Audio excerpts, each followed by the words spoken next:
회전근개 파열은 젊은 분들의 경우에는 외상성으로, 그리고 연세가 많이 드신 분들 같은 경우에는 힘줄 자체에 퇴행성 변화가 생기거나 회전근개의 지붕 역할을 하는 견봉의 밑으로 골격이 생기게 되고, 이로 인한 마찰에 의해서 회전근개 파열이 생길 수가 있습니다.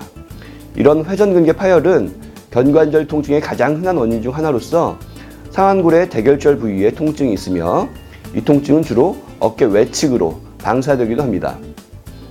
초기에는 팔을 들어올릴 때 주로 통증이 나타나며, 심한 경우에는 하루 종일 지속되는 통증으로 나타날 수도 있고, 특히 누운 자세에서 심해지는 야간 통증을 보이게 됩니다.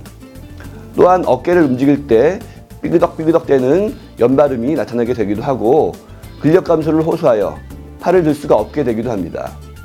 이때 스스로 팔을 들기는 어려우나 다른 사람의 도움을 받으면 팔을 들어 올릴 수가 있고, 이 두 가지 운동이 다 제한되는 오십견과 구분할 수 있는 방법이 되겠습니다.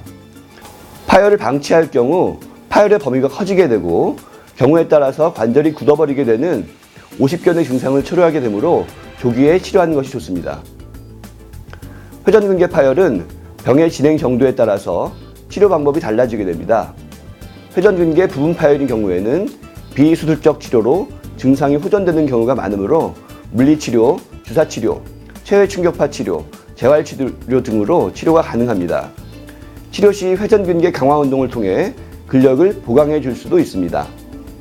하지만 이런 비수술적 치료에 효과가 없는 경우에는 관절 내시경을 통한 회전근개 봉합술을 시행하여야 합니다. 회전근개 봉합 시 얼마나 견고하고 안정적으로 봉합하느냐에 따라 수술의 결과가 달라질 수 있습니다. 흉곽출구 증후군이란 일반 분들에게는 대단히 생소한 질환일 수 있겠는데요. 목에서부터 시작되어 팔까지 이어지는 혈관이나 신경이 흉곽의 구조물로 인해 막히거나 좁아져서 어깨와 손의 저림이나 통증이 나타나는 것을 말합니다. 가끔 손이 붓거나 색깔이 변하기도 합니다.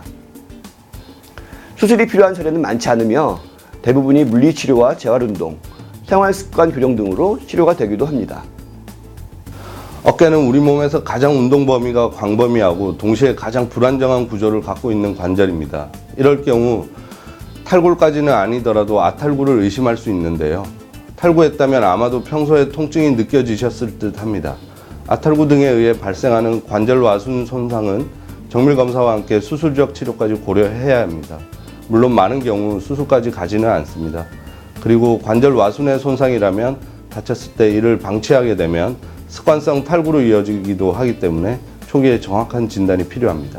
오십견이란 50세 전후로 발생하는 견관절의 통증이라고 해서 붙여진 이름으로 최근에는 50세 이하의 젊은 환자들에게서도 자주 보이는 질환입니다. 통증을 동반한 견관절에 능동적, 수동적인 운동 제한이 있는 상태이며 흔히 유착성 관절낭염, 강직견으로 알려진 질환이기도 합니다. 증상은 점진적으로 진행되며 야간에 악화되는 야간통, 관절 운동 범위가 제한이 되며 이로 인해 2차적 기능 손실이 있을 수도 있습니다. 초기에는 관절 운동 범위가 거의 정상으로 유지되나 주로 밤에 발생하는 야간통이 시작되며 염증이 점차 심해지게 되면 하루 종일 지속되는 통증으로 변하게 되어 누워 자는 것이 힘들고 쉽게 잠에서 깨게 됩니다. 관절 범위의 감소는 내외전으로 시작되어 뒷주머니에 손을 넣기가 힘들어지고 여성분들은 브래지어를 착용하기가 힘들어지게 됩니다. 이어서 견관절의 굴곡과 외전 범위가 감소하게 됩니다.